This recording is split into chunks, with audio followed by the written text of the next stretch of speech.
Tonight on The Story, we begin outside Portland City Hall. It's been 100 days since the start of the city's new form of government. So I sat down with Council President Elana Pirtle-Guiney to talk highlights, challenges, and what lies ahead. It's our big story tonight.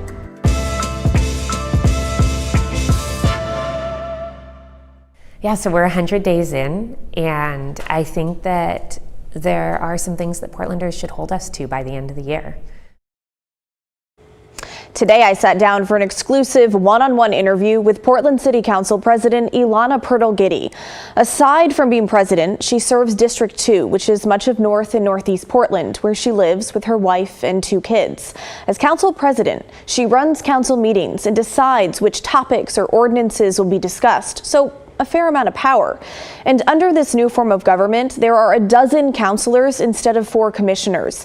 And they act more like a legislative body, dealing with policy instead of running the day-to-day operations of the city, which is now up to the city administrator and his deputies. So we're 100 days into this new form of government, and getting all the councilors on the same page, Pirtle-Guiney says, is proving to be a top challenge, seeing as a majority of councilors have never served in a legislative body before. And without that runway, with everybody trying to do important things all at the same time, while we build a budget with a huge deficit and create rules and get things in place, there just isn't enough time to do everything that folks want to do all at once, and that's been a big challenge. So it has been frustrating to move through those growing pains, and I think it's very necessary. Now, she mentioned the city's budget deficit there, which we will get to in a moment. But first, I wanted to know how it's going behind the scenes between the new council, the mayor, Keith Wilson, and city administrator, Michael Jordan. How would you describe the council's relationship with the mayor and the city administrator? We've been working on building a really strong relationship. I think that there is good communication. I think that we are making clear what our expectations are for the types of things that we see from the administrator and the mayor. There are times when there are disagreements, and that's natural. That happens in any government. What would you say the disagreements have been over?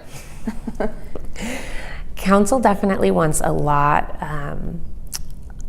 more transparency with the administration around funding.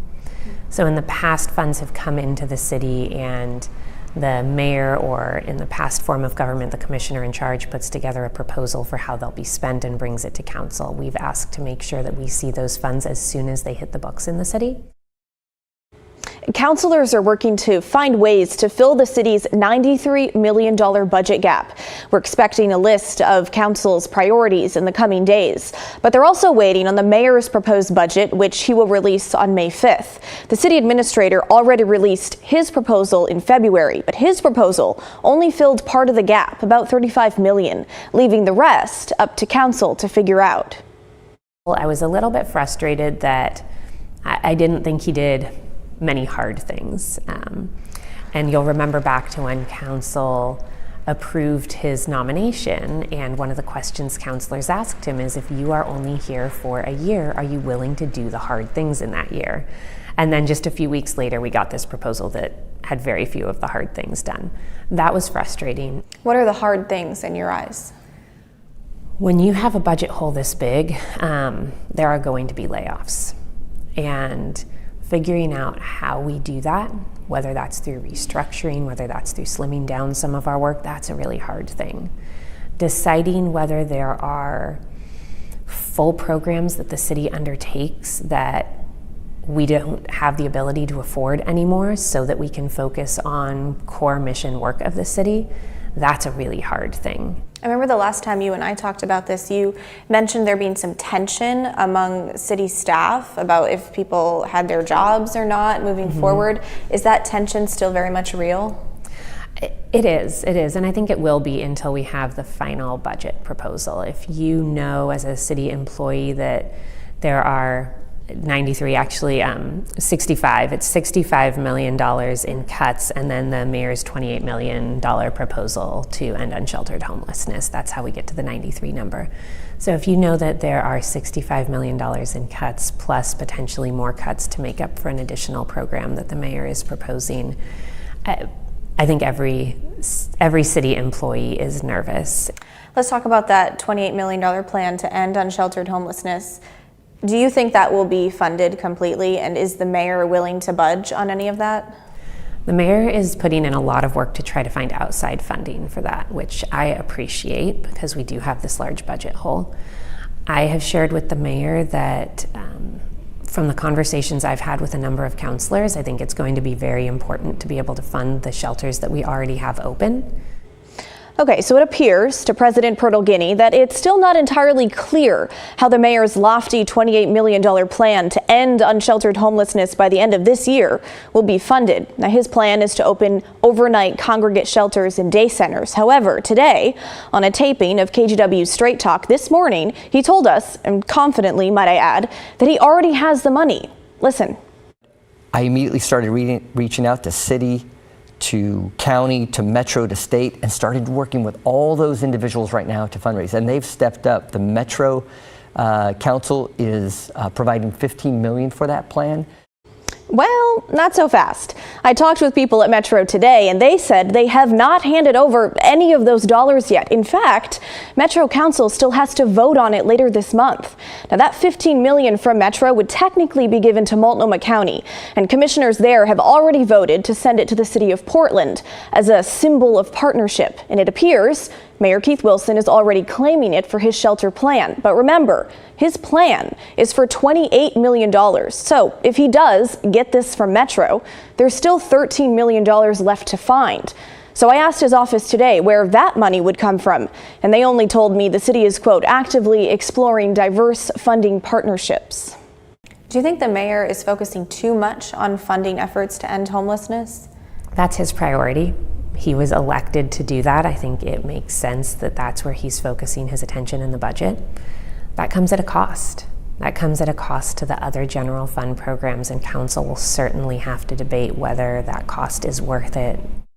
Now, another point of contention historically has been between the city and Multnomah County, especially when it comes to responding to the homeless crisis. Under an agreement with the county, an agreement that is currently at the center of a legal battle, the city gives the county $31 million a year to address homelessness. So I asked President Pirtle-Guiney how that relationship has been going these past 100 days. I think that we are more effective if we are partnering with the county and have a joint strategy. There was a lot of conversation 6 months or a year ago about the county handing out tents and then the city paying to remove them. That's not good for folks who are living on the streets, and it's not good for our budget, and it's not good for the county's budget. So the closer that we can be in line with the county, the closer that they can be in line with us, I think the better we all are. Until we have a common strategy and a common understanding of what the goals are, we are not going to be able to use our resources as effectively as possible. Do you ever think you'll reach that common ground? Because the county comes at it from a health perspective and the city comes at it from a public safety perspective. And we have different charges, right? We have different bodies of work that we have been put in charge of by the voters, by Portlanders. So there will always be a little bit of space between us. But despite the challenges, there have been highlights. A big one, she says, is connecting with you, the community, more often, something that has not always happened in the past. Portlanders should hold us to talking about the things that affect daily life here. Is this an affordable place to live? How do we make sure that it is? What does it look like when you go to work every day? What types of jobs are available? What kind of opportunity is available here? What does your community look like? Do you have a neighborhood park that's clean and safe to take your kids to, a place to go to be with friends outdoors in the summer? Is it easy for community groups to put on the fantastic events that make summer feel like Portland, or is that a hard thing to do in this city? Hold us to having conversations about those things, and not just having conversations, but moving the ball. Well, you heard it there. Council President Pirtle-Guiney wants to hear from you, and so do we. So what do you think about Portland's new government 100 days in? Email us at thestory@kgw.com or call and leave a voicemail, 503-226-5090. Moving to education now, where today we saw the first warning shots of a potential showdown between the state of Oregon and the Trump administration over diversity, equity, and inclusion, or DEI, in public schools. At stake in the standoff, more than $1 billion in federal funding. That's around 14% of the state's overall budget for schools. The Trump administration is threatening to withhold that funding for states that refuse to end what the president calls illegal DEI programs. He claims they discriminate against white students in favor of others based on identity. Last week, the U.S. Education Department sent a letter to school leaders nationwide, giving them 10 days to show their states are in compliance or face enforcement. That deadline has since been pushed back to April 24th. But today, Governor Kotek and the Oregon Department of Education fired back in response to that letter, saying DEI programs in Oregon aren't going anywhere. The governor writing, quote, "The Trump administration's threat to shortchange Oregon students hurts children and families and undermines the dedication and work of our educators. That is why I directed ODE to hold the line today. We will not tolerate this unwarranted and unlawful attempt to take away resources promised to Oregon students and paid for by the tax dollars we send to the federal government." Oregon Department of Education Director Dr. Charlene Williams, certified that Oregon is in full compliance with existing federal anti-discrimination laws, adding that the president's order is too vague to enforce and didn't follow the proper rulemaking procedures. She also wrote, in part, "Oregon remains fiercely committed to its values of diversity, equity, and inclusion, and we celebrate our differences and common humanity. There is no circumstance where it is okay to leverage children's resources as a political tool. Oregonians paid for and deserve these federal investments." Dr. Williams also brought the receipts from Trump's former education secretary during his first term, Betsy DeVos.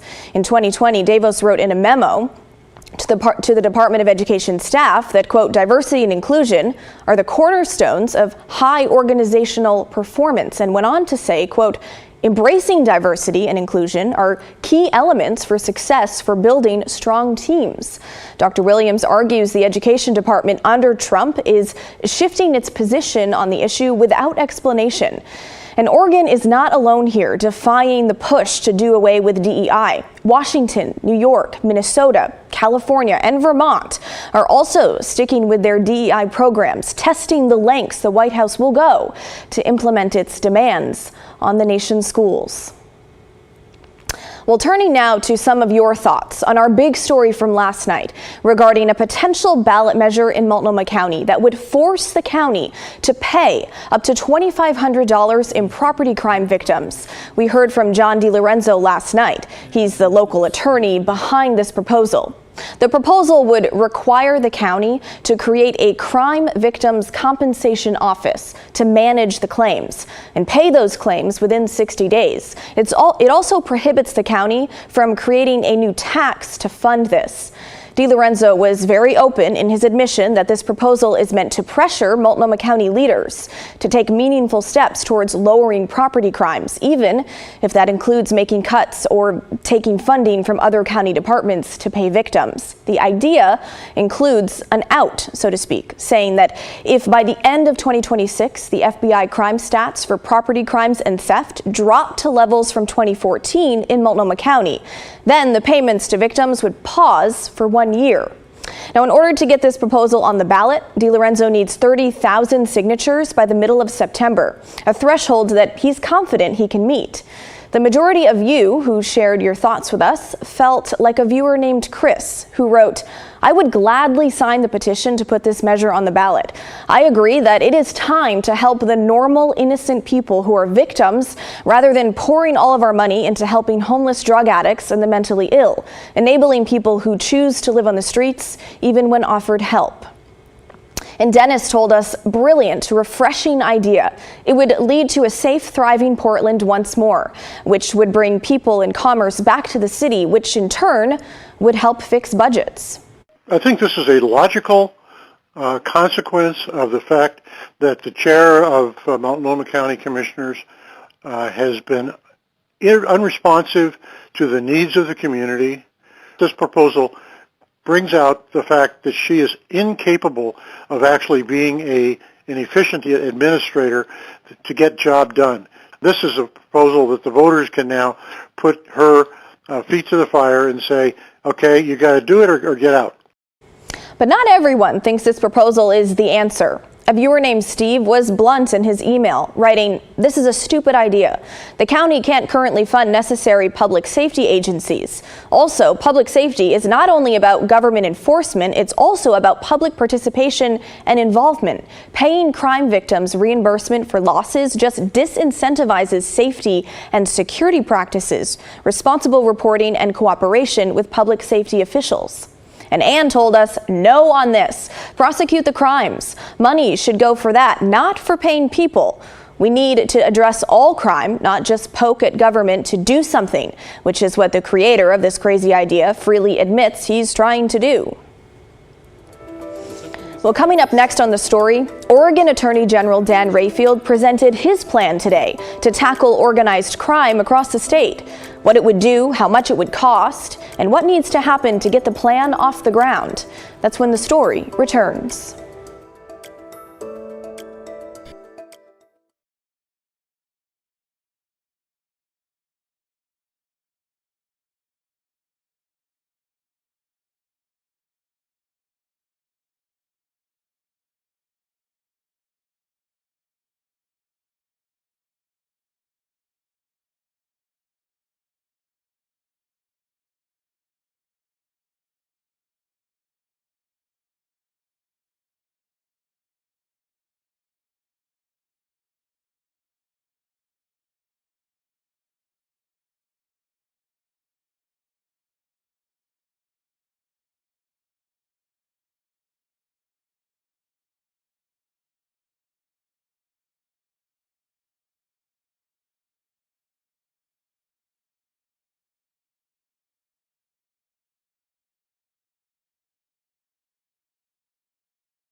And today, Oregon's Attorney General announced an ambitious plan to tackle organized crime around the state, which certainly sounds great, but it would require financial support from lawmakers in Salem to get it off the ground. Celine Stevens tells us how it would work. Attorney General Dan Rayfield, District Attorney Nathan Vasquez, and a couple police chiefs broke down the big problem of organized crime here in Oregon. But as soon as next week, they'll be proposing a package to the state legislature that will cost a little over $6 million, but ensure that 4 different parts of the state have a team staffed with enough resources to tackle organized crime. It's not just a Portland problem, not just a big city problem. We're all feeling it. The issue of handling organized crime like drug or human trafficking is difficult in small towns where resources can be tough to come by. We see a huge amount of drug activity. Fentanyl is a huge issue across the nation, but it's definitely affecting us. We have one district attorney to prosecute all the criminal cases that happen in our county. that's pretty tough. It's not just smaller cities feeling the struggle. This is a really big, serious challenge. I just met with neighbors from the Park Rose district, and they were talking about some of the challenges around human trafficking that they're experiencing. But now a proposed package will be arriving in front of the state legislature soon, intended to help with vital resources to target organized crime, no matter where it's happening. Each team in each region, and again, it is meant to be assist for these different regions, would include 4 investigators, it would include 1 research analyst, and 1 attorney to manage that team and actually drive the conversation and that task force in those communities. The problem of organized crime presenting itself in different ways across Oregon. But in some communities, it manifests itself in auto theft rings. In other communities, it's drug cartels.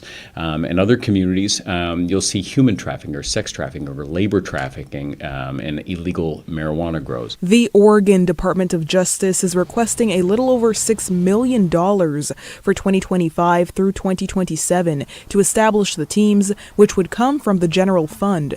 Overall, the goal with these plans to ensure Oregonians' safety and help law enforcement where it's needed. This is huge. To have the resources to investigate these type of cases. Celine Stevens, KGW News. Well, coming up next on the story, for several years, communities on the coast of Washington have been planning to build a tsunami tower and miles of levees to help with flooding issues. That is, until FEMA recently announced critical federal dollars are likely to be cut as the new administration sees the projects as wasteful. Reaction from leaders on the coast when the story returns.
Well, the stock market still struggling after President Trump's tariffs and uncertain trade policies. The Nasdaq, S&P, and Dow all ended the day down roughly 2 to 4%. That wiped out most of the resurgence we saw yesterday when Trump announced a pause on most tariffs.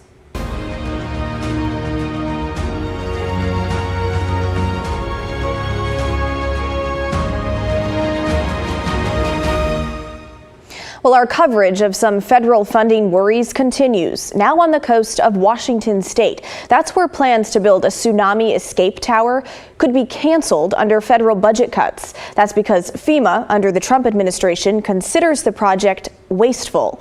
As Drew Mickelson reports, leaders on the coast say it's anything but wasteful and would help save lives. Folks who live here in Grays Harbor County are no strangers to natural disasters, whether it's extreme weather or tsunami risks. Plans to build a tsunami escape tower here in Westport and protective levees in Hoquiam and Aberdeen could be in jeopardy because FEMA considers those projects wasteful. Communities are facing the effects of climate change more than ever. Getting the grants was viewed as a game changer for Grays Harbor County just a couple of years ago. In 2022, the cities of Hoquiam and Aberdeen got more than $80 million to build 11 miles of levees to prevent annual flooding. And the next year, Westport got almost $14 million for a tsunami evacuation tower, all through FEMA's Building Resilient Infrastructure and Communities program, known as BRIC. It was going to be right in here, this area here. Last week, the county's emergency management office learned all the money was on the chopping block. This is intended to save lives and support a community. Westport's mayor says the city has worked for nearly a decade on the tower proposal that would be scrapped without FEMA's help. It would be very sad. It would be sad, and I would continue to worry about the safety of the community. A FEMA spokesperson said, quote, BRIC was yet another example of a wasteful and ineffective FEMA program. It was more concerned with climate change than helping Americans. We've faced a lot of challenges over the years, things like the spotted owl, losing a lot of mills and industry. But to lose this grant funding, if we do, it'll be the biggest gut punch ever. Hoquiam City Administrator says the levees won't be built without the grants. Those who have to respond to disasters here wish they had more help preventing them. This is the way we move forward, and to have that taken out is completely devastating. Well, that was Drew Mickelson reporting. Grays Harbor County officials are hopeful that FEMA will reverse its decision. In the meantime, city and county officials there are urging residents to contact members of Congress to remind them how the funding would protect both jobs and lives. Well, that is the end of our show, folks. Thanks so much for watching. The good stuff is coming your way next. And don't forget, everyone has a story to tell. If you ever miss an episode of The Story at 6:30, we re-air the episode at 8:30 and 10:30 p.m. on our TV app, KGW+. It'll also be there the next day at 11:30 a.m. And you can download that app right now. It's free on Roku, Apple TV, and Fire TV. Have a great Thursday night. We're almost to Friday and to the weekend. I'll see you right back here tomorrow at 6:30.